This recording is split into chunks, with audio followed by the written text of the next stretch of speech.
ఇంతకు ముందు ఎపిసోడ్ లో ప్రద్యుమ్నుడు వెనుక తిరిగి రావడం కృష్ణుడు తట్టుకోలేక కొడుకను కూడా చూడకుండా ఏం చేశాడు, తరువాత భీముడు చేసిన యుద్ధం ఎలాంటిది, అనుసాలువుడిని కృష్ణుడే ఎదుర్కోలేకపోతే వృషకేతుడు ఎదురు నిలబడి అనుసాలువుడిని పడగొట్టి ఈడ్చుకు వచ్చి ఏం చేశాడు అనే విషయాలన్నీ కూడా తెలుసుకున్నాం కదా. ఇప్పుడు ఈ ఎపిసోడ్ లో అసలు కథ మొదలు పెడదాం. యాగం మొదలైంది, అర్జునుడి ప్రతాపం మొదలవబోతుంది. గుర్రాన్ని వదిలిపెట్టిన తరువాత ఒకరికొకరు వీడ్కోలు ఎలా పలికారు, ఆ గుర్రం నీలధ్వజ మహారాజు సామ్రాజ్యంలోకి ప్రవేశించిన తరువాత ఏం జరిగింది, అర్జునుడితో సాక్షాత్తు అగ్నిదేవుడే యుద్ధం చేయవలసిన పరిస్థితి ఎలా వచ్చింది అనే విషయాలన్నీ కూడా తెలుసుకున్నాం. వీడియో చాలా ఇంట్రెస్టింగ్ గా ఉంటుంది, ఎక్కడ స్కిప్ చేయకుండా చివరి వరకు చూడండి. సో ఇంకా లేట్ చేయకుండా వీడియోలోకి వెళ్ళిపోదాం.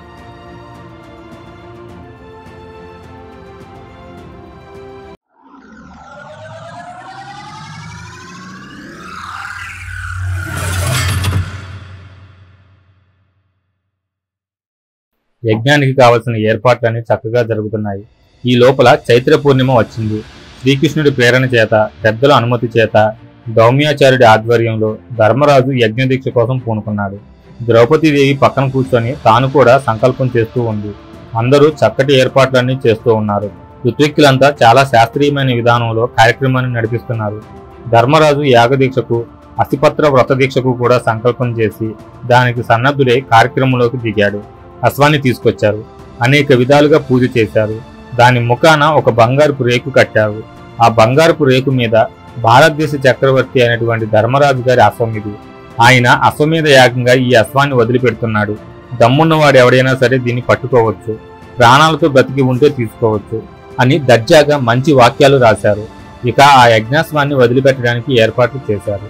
అంతకు ముందే నిర్ణయించుకున్న ప్రకారంగా అర్జునుడిని ఆ అశ్వరక్షణ దళానికి నాయకుడిగాను, అతనికి కావలసిన పరివారాన్ని, కొంత సేనను కూడా ఏర్పాటు చేశారు.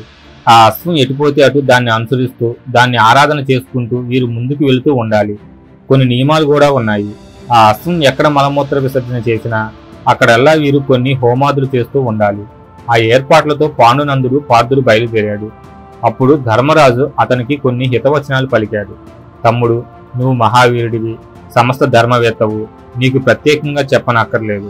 కానీ గుర్తు చేస్తున్నాను, వీరావేశంలో పడిపోయి అధర్మం మాత్రం చేయబోకు, శరణన్న వాళ్ళ ప్రాణం తీయబోకు, అసమర్థుల మీద కత్తి ఎత్తబోకు, పారిపోయే వాళ్ళని తరిమి చంపబోకు.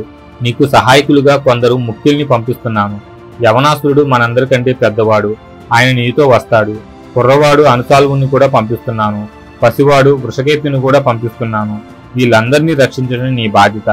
ఇక మన యాగం విజయవంతంగా జరిగేందుకు చక్కటి కృషి చెయ్యి అని చెప్పి పంపించాడు. ఆ తర్వాత అర్జునుడు సెలవు తీసుకునేందుకు తల్లి దగ్గరకు వెళ్ళాడు. ఆమె నీకు సహాయకులుగా ఎవరెవరిని ఇచ్చారు అని అడిగింది. అర్జునుడు ఆ పేర్లన్నీ చెప్పాడు. అందులో యవనాసురుడు, అనుసాలుడు కూడా ఉన్నారు. ధర్మరాజు రాజనీతిజ్ఞత ఇక్కడే ఉంది. వాళ్ళంతకు ముందు శత్రువర్గం వాళ్ళు, ఇప్పుడు కొత్తగా మిత్రులయ్యారు. వాళ్ళను ఇప్పుడు తీసుకొచ్చి అశ్వరక్షణలో పెట్టేశాడాయన. వాళ్ళు కాదనటానికి వీల్లేదు, అలా అని అవునటానికి వీల్లేదు. కాదంటే శత్రుత్వం నిలబెట్టుకున్నట్లు అవుతుంది, దాంతో ప్రమాదం వస్తుంది. అవునంటే చచ్చినట్లు ప్రాణార్పణ చేసైనా సరే ఆ రక్షణ చేసి తీరాలి. అటువంటి ఇరుకు సన్నివేశంలో పెట్టి వాళ్ళను కూడా చేర్చాడు అని కుంతీదేవికి అర్థమైంది. అయితే ఆ యాగ అశ్వరక్షకుల్లో ప్రముఖుల్లో ఒకడుగా కర్ణుడి పుత్రుడైన వృషకేతుని కూడా చేర్చాడాయన. ఆ కుర్రవాడు చాలా ఉత్సాహపడుతున్నాడు, అందుకోసమే చేర్చాడు. కానీ కుంతీదేవి తన పెద్ద కొడుకు కోసం ప్రత్యేకంగా జాగ్రత్తలు చెబుతోంది. నాయనా అర్జున, నువ్వు తిరిగొచ్చే సమయానికి నీతో పాటు అశ్వం ఉంటుంది, నాకేమీ సందేహం లేదు. ఆ అశ్వంతో పాటు వృషకేతుడు వెనక్కి తిరిగి రాకపోయినట్లయితే అది మాత్రం మనకి గౌరవం కాదు, మన యాగానికి విజయము కాదు, మనకది శుభం కాదు. ఇది మనసులో పెట్టుకో. పసివాడు వాడు తొందరపాటు వాడు, వాడిని జాగ్రత్తగా రక్షించు అని చెప్పింది. కృష్ణుడు నా బావ, నా బంధువు, నా మిత్రుడు అనుకోకు, ఒక రాజు అనుకోకు, ఒక రాజనీతిజ్ఞుడు అనుకోకు, ఏదో సేవలో ఒక భాగం అనుకోకు. ఆయన సాక్షాత్ పరమాత్మను గుర్తుంచుకో. నీకు నిత్య జయసిద్ధి కలగాలంటే ఇదే ఉపాయం. శ్రీకృష్ణుని పరమాత్మగా గుర్తిస్తూ స్మరిస్తూ ఉండు. కుంతీదేవి అర్జునుడికి అలా ఆశీర్వదించి పంపించింది. ఇటుపక్క తల్లిగారి దగ్గరకు అర్జునుడు వెళ్తే ఆ వృషకేతుడు యువకుడు భార్య భద్రావతి దగ్గరికి వెళ్ళాడు. భద్రావతి మంచి యోగ్యురాలైన పిల్ల. ఆవిడ దగ్గర సెలవు తీసుకోవడానికి వెళ్ళాడు వృషకేతుడు. ఆమె కళ్ళ వెంపటి నీళ్లు పెట్టుకుంది. అతను ఇలా అన్నాడు, భర్త ఊరు వెళ్తే భార్య ఉండవలసిన విధానాలేమిటో ధర్మశాస్త్రంలో చక్కగా చెప్పబడి ఉన్నాయి. అత్తమామలకు, పెద్దలకు సేవ చేయాలి, వాళ్లకు ప్రీతికరంగా ఉండటానికి ప్రయత్నించాలి. ఈవేళ నీ సొంత అత్తమామలు ఇక్కడ లేరు. మనందరికీ తల్లిదండ్రులుగా వ్యవహరిస్తున్న పెద్దలు ఉన్నారు. వాళ్లే నీకు అత్తమామలు, వాళ్లకు సేవ చెయ్యని చెప్పాడు.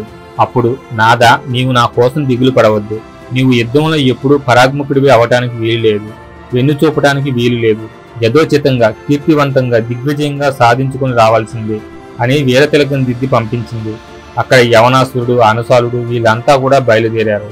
ఇహ అక్కడి నుంచి అశ్వం బయలుదేరింది.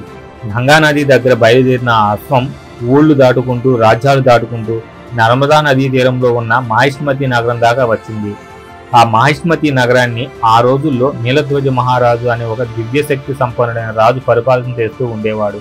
ఆయన సామాన్యుడు కాదు, అపారమైన అస్త్ర సంపద, అనుష్ఠాన సంపద కలిగిన మహానుభావుడు. ఆయన కొడుకు ప్రవీరుడు అనేవాడు యువరాజుగా ఉండి రాజ్య బాధ్యతలు ఎక్కువగా లేకుండా మంచి విలాసంగా తిరుగుతున్న రోజులవి. అతను తన అంతఃపుర స్త్రీలందరినీ తీసుకొని ఊరు బయట ఉద్యానవనంలో నర్మదా నదీ తీరంలో విహారం చేస్తూ ఉన్న సమయంలో అనుకోకుండా సులక్షణ సంపన్నమైన అశ్వం అక్కడికి వచ్చింది. దాన్ని చూస్తూనే క్షత్రియ వనితులైన ఆయన భార్యలంతా చాలా మోజుపడిపోయారు. ఆహా, ఎంత దర్జాగా ఉందండి ఆ గుర్రం, చూస్తేనే ఎంతో సంతోషంగా ఉంది. దీన్ని మామూలు యోధులైతే పట్టుకోలేరు. నాదా, నేను మహావీరుణ్ణి అంటావు కదా, నీకు చేతనైతే వెళ్ళి దాన్ని పట్టుకో అని ప్రోత్సహించారు. ఆడవాళ్ళు ఆ విధంగా మాట్లాడేసరికి అతను కూడా మహోత్సాహపడిపోయి వెంటనే వెళ్లి దాని మీదకు ఒక దూకేసి దాన్ని జూలు పట్టుకొని మెడ వంచేసి కదలకుండా నిలబెట్టేశాడు. ఆ అశ్వాన్ని నిలబెట్టడం సామాన్యమైన విషయం కాదు. అతను మహావీరుడు కనుకనే ఆ పని చేయగలిగాడు. ఎప్పుడైతే ఆ అశ్వం మెడ వంచేసి చూశాడో అక్కడ బంగారుపు రేకు స్పష్టంగా కనిపించింది. దాని మీద రాసుంది, ఇది జగదేక చక్రవర్తి ధర్మరాజు గారి యాగాశ్వం. జగదేక వీరుడైన అర్జునుడు దీనికి రక్షకుడుగా వస్తున్నాడు, దమ్మున్న వాళ్ళు పట్టుకోండి అని రాసి ఉంది. చూశాడు. ఆయన పక్కన ఉన్న అంతఃపుర స్త్రీలంతా కూడా చూశారు, పక్కును నవ్వారు. అతనికి పౌరుషం పొడుచుకొచ్చేసింది. వెంటనే ఆ గుర్రాన్ని గట్టిగా కట్టేసి ఒక నిమిషం ఆలోచించి అంతఃపుర స్త్రీలందరినీ వెనక్కి పంపించేశాడు. ఆ గుర్రానికి కూడా బాగా రక్షణ ఏర్పాటు చేసి రాజ్యంలోకి పంపించేశాడు. కొంత సైన్యాన్ని రమ్మని కబురు చేశాడు. తన సైన్యాన్ని వెనక పెట్టుకొని తాను అక్కడ దర్జాగా నిలబడ్డాడు. ఈ లోపల వెనకాల నుంచి అశ్వరక్షకులుగా ఉన్న పెద్దలంతా వచ్చారు. వాళ్ళు అక్కడికి వచ్చేటప్పటికి ఒక చిన్న సేన, ఆ సేన ముందు ఒక సేనానాయకుడు నిలబడి ఉన్నారు. ఆ సేనానాయకుడు వీళ్ళని చూస్తూనే, ఓహో, బహుశా మీరంతా అశ్వరక్షకులై ఉంటారు, అర్జునుడి పరివారం అయి ఉంటారు. నేను నీలధ్వజ మహారాజు గారి పుత్రుణ్ణి, నన్ను ప్రవీరుడు అంటారు. నేనే యువరాజుని, నేనే మీ అశ్వాన్ని పట్టుకున్నా, మా నగరంలోకి పంపించేశాను. దమ్మున్న వాళ్ళు ముందుకు రావచ్చు. మీ అర్జును వారికి పరాక్రమం ఏమైనా ఉంటే నాతో వచ్చి తలపడవచ్చు అని బిగ్గరగా అన్నాడు. అందరూ ఈ ప్రపంచంలో ఇప్పుడు బ్రతుకున్న వాళ్ళలో అర్జున్ని పేరు పెట్టి పిలిచి నాతో పోటీ యుద్ధానికి రమ్మని పిలిచే వాళ్ళు ఉన్నారా అని ఆశ్చర్యపోతున్నారు. అటువంటి సమయంలో వృషకేతుడు ముందుకొచ్చాడు. అబ్బాయి, నువ్వు మంచి మహావీరుడిలా కనిపిస్తున్నావు, మాకు చాలా సంతోషంగా ఉంది. నా పేరు వృషకేతుడు, కర్ణుడి పుత్రుణ్ణి. ముందు నాతో పోట్లాడు, నన్ను గెలిస్తే అప్పుడు చూద్దాంలే అర్జునుడి సంగతి అన్నాడు. వెంటనే యుద్ధం ప్రారంభమైపోయింది. ఆ యుద్ధంలో ఇద్దరూ విజృంభించేశారు. ప్రవీరుడు కూడా ఏమీ తక్కువ వాడిలా కనిపించలేదు, చాలా అద్భుతంగా బాణప్రయోగాలు చేస్తున్నాడు. ఆ వృషకేతుడి అశ్వాన్ని దెబ్బతీశాడు. వృషకేతుడు కొంచెం ఇబ్బంది పడాల్సి వచ్చింది. దాంతో అతడు మళ్లీ వెనుతిరిగి ప్రవీరుడి అశ్వాన్ని దెబ్బతీశాడు. ఇలా ఒకరికొకరికి పోటాపోటీగా యుద్ధం కొనసాగుతోంది. ఈ సంఘటనలో ప్రవీరుడు ఒక బాణం సరాసరి కర్ణపుత్రుడి చెవు దగ్గరికి వేసి కొట్టాడు. ఆ గోపల్లో ఉండే కవచానికి కొంచెం సందులు ఎక్కువగా ఉంటాయి. ఆ సందుల్లో నుంచి బాణం వెళ్లిపోయింది. దానికి కర్లీ అని ఒక బాణ ప్రయోగం ఉంది. ఆ ప్రయోగంతో బాణం వేసేటప్పటికి ఆ దెబ్బకు వృషకేతుడు మోర్చిపోయాడు. ఇంతవరకు అనుసాలుడు మొదలైన వాళ్లను అనేకులను జయించిన కర్ణపుత్రుడు మొట్టమొదటిసారిగా ఈ కథలో ఇప్పుడు మోర్చిపోయాడు. దాంతో అంతా గందరగోళమైపోయింది. ఈ లోపల పక్కనే ఉన్న అనుసాలుడు ముందుకు దూకి యుద్ధం కొనసాగించాడు. ఆ కొనసాగింపులో అనుసాలుడు వేసిన బాణాలకు ప్రవీరుడు తట్టుకోవడం కష్టమైపోయింది. కానీ ప్రవీరుడు త్వరలోనే తేరుకొని అనుసాలువుని కూడా మోర్చ వచ్చేటట్టు కొట్టాడు. అప్పుడు ఇక ఆలస్యం చేస్తే లాభం లేదనుకొని అర్జునుడు స్వయంగా వచ్చి వీరవిహారంగా యుద్ధం ప్రారంభించాడు. ఈ లోపల ఈ వార్తలన్నీ నీలధ్వజ మహారాజుకు వెళ్లిపోయినాయి. ఆయన హుటాహుటిన పరిగెత్తుకొచ్చాడు. నిజానికి అది రణరంగం కాదు, ఒక తోట. అక్కడ యుద్ధం జరుగుతోంది. కొంత సేన వెంట పెట్టుకుని అక్కడికి వచ్చాడు ఆయన. ఆ సమయానికి అర్జునుడు రణరంగంలోకి దిగాడు. అర్జునుడు మహా విజృంభణగా దిగేసి సుమారుగా 1000 బాణాలు ఒకే దెబ్బన వేశాడు. దాంతో ప్రవీరుడు అశ్వాలు ఎక్కడున్నాయి, రథం ఎక్కడుంది, ఇతనెక్కడున్నాడు అనే పరిస్థితికి వచ్చింది. అంతా గందరగోళం అయిపోయింది. అయినా సరే వాటిని తిప్పికొట్టాడు ప్రవీరుడు. అర్జునుడు అంతకంటే మహాద్భుతంగా మళ్లీ బాణ పరంపరని వర్షంగా కురిపించేసరికి అతను మూర్చపోయాడు. కానీ సారథి తెలివిగా రథాన్ని కొంచెం పక్కకు తంపించడంతో ప్రాణాపాయం తప్పింది. ఆ దశలో నీలధ్వజ మహారాజు గారు మహోగ్రంగా రణరంగ ప్రవేశం చేశాడు. కొడుకు దెబ్బతిన్నాడనేటప్పటికీ ఆయన మరీ చండ ప్రచండమూర్తి అయిపోయి రణరంగంలోకి దూకాడు. ఆయన అనుభవశాలి, పరాక్రమశాలి, అస్త్ర విద్యాశాలి, అదీ కాకుండా అనుష్ఠాన బలశాలి కనుక ఏమాత్రము జంకు లేకుండా ఎదురుగా ఉన్నవాడు అర్జునుడని కూడా ఆలోచించుకోకుండా వచ్చి యుద్ధం మొదలుపెట్టాడు. కానీ ఆయన ఎంత యుద్ధం చేసినా కూడా అర్జునుడి దాడికి తట్టుకోవడం కష్టంగా ఉంది. చివరికి ఈయన కూడా స్పృహ తప్పుతాడా అనే పరిస్థితి వచ్చేసింది. దాంతో నీలధ్వజ మహారాజు ఇక తట్టుకోలేక ఒక వీరావేశంతో పైనుంచి కింద దాకా వణికిపోతూ అల్లుడు అగ్నిహోత్ర వచ్చేయ్ అని గట్టిగా అరవటం మొదలుపెట్టాడు. అలా పిలుస్తూనే ఆయన ఒక బాణసంధానం చేశాడు. అర్జునుడు చూస్తున్నాడు.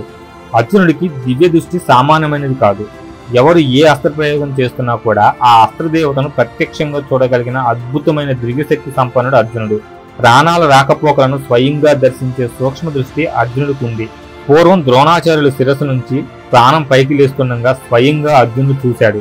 అటువంటి దివ్యశక్తి అర్జునుడిది. ఆ అర్జునుడు ఇప్పుడు చూస్తున్నాడు.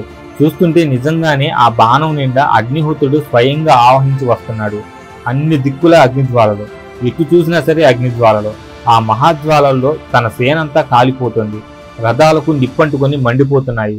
సైనికుల బట్టలన్నీ అంటుకొని అందరూ కాలిపోతున్నారు. ఏనుగుల మీద, గుర్రాల మీద అలంకారంగా వేసిన వస్త్రాలన్నీ అంటుకొని ఆ ఏనుగులు, గుర్రాలు కూడా కాలిపోతున్నాయి. ఎక్కడ చూసినా సరే అగ్నిదాహం జరిగిపోతుంది. అర్జునుడు వెంటనే కోపంతో వారణాస్త్రం అనుసంధానం చేశాడు. బ్రహ్మాండమైన వాన పడుతోంది. పెద్ద పెద్ద దారలు పడుతున్నాయి. అయినా సరే ఈ అగ్నిజ్వాలలకి అవి ఆకాశంలోనే ఆవిరైపోతున్నాయి తప్పితే నీళ్లు కిందకు దిగటం లేదు. అంత బ్రహ్మాండంగా జ్వాలలు వ్యాపిస్తున్నాయి. అర్జునుడు చూశాడు. తాను వేసిన వారణాస్త్రం భగ్నమైపోయింది. అగ్నిహోత్రుడు విజృంభించేస్తున్నాడు. ఏమిట్రా ఈ అగ్నిహోత్రుడు ఎక్కడి నుంచి వచ్చాడు? అల్లుడు అని పిలుస్తున్నాడు. ఏమిటి కథ అని నిదానంగా చూశాడు. అలా చూసేటప్పటికి అర్జునుడికి వెనకటి కథ అంతా కూడా కనిపించడం ప్రారంభించింది. అది అద్భుతమైన కథ. ఆ సన్నివేశాన్ని చూసి అర్జునుడు ఆశ్చర్యపోతున్నాడు. గైస్, నీలధ్వజ మహారాజుకి అగ్నిదేవుడు ఎలా అల్లుడు అయ్యాడనే కథను వీలుంటే నేను ఇంకొక వీడియోలో వివరిస్తాను. ఆ అగ్నిహోత్రుడి బలాన్ని చూసుకొని ఈ రాజు మంచి విజృంభణగా ఉన్నాడు. తనకెక్కడా పరాజయం లేదు. దానికి తగ్గట్టు ఈయన కొడుకు ప్రవీరుడు కూడా అగ్నిహోత్రుడి అండ చూసుకొని ఆ ధైర్యంతోనే సాక్షాత్ అర్జునుడి మీద యుద్ధానికి దిగాడు. ధర్మరాజు గారి యాగాస్వాన్ని కట్టేశాడు. అటువంటి నీలధ్వజ మహారాజు ఈవేళ తనకు యుద్ధంలో పరాజయం రాబోతుందని అనిపించేటప్పటికీ అల్లుడు అగ్నిహోత్రుడా వచ్చేయ్ అని పిలిచాడు. ఆయన వచ్చేశాడు. ఈ అర్జునుడు సైన్యాన్ని తగలబెట్టేస్తున్నాడు. ఇది సన్నివేశం. దీనికి పరిష్కారం ఏమిటని ఆలోచిస్తున్నాడు అర్జునుడు.